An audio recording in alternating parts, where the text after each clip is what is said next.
Before I came to the United States, I'd never envisioned being caught up in a stock market mania that would drastically alter my career and completely change my life.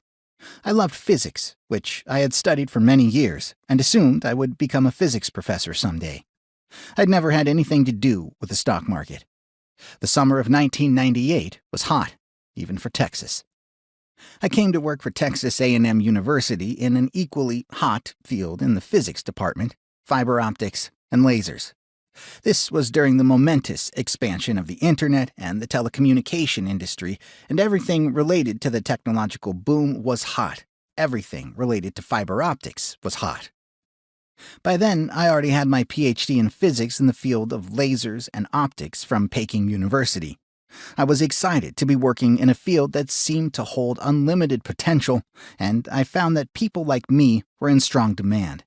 In less than 2 years, I was recruited by a fiber optical communications company that would soon go public. Business was booming. The company had dramatically expanded its office space and hired hundreds of additional engineers. The benefit that most attracted people to work for this particular company was its stock option offering. I had no idea what stock options were. I just knew that they would be worth a lot of money. Everyone was talking about stocks and stock options. It sounds like fun, and it can make me money. I need to buy stocks, I told myself. I need to buy fiber optics stocks. I felt that I had an edge.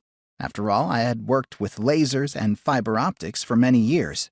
I had published many research papers and would ultimately be awarded 32 patents in the field.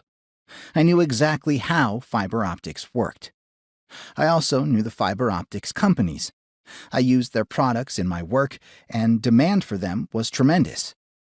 Internet traffic was booming, and the need for internet capacity and fiber optics networks was expected to grow 1,000% a year. Companies like Global Crossing were laying fiber across oceans. WorldCom was hosting an exciting terabyte challenge, which would squeeze a terabyte per second of bandwidth into a single optical fiber.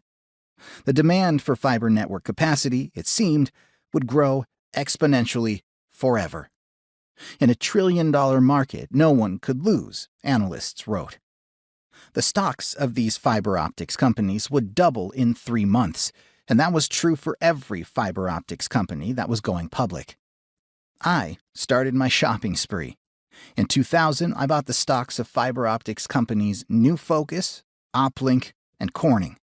Corning, the old dog that learned a new trick in fiber optics, was making the optical fiber cable used in fiber networks. It didn't disappoint me. Quickly, doubling, and then some.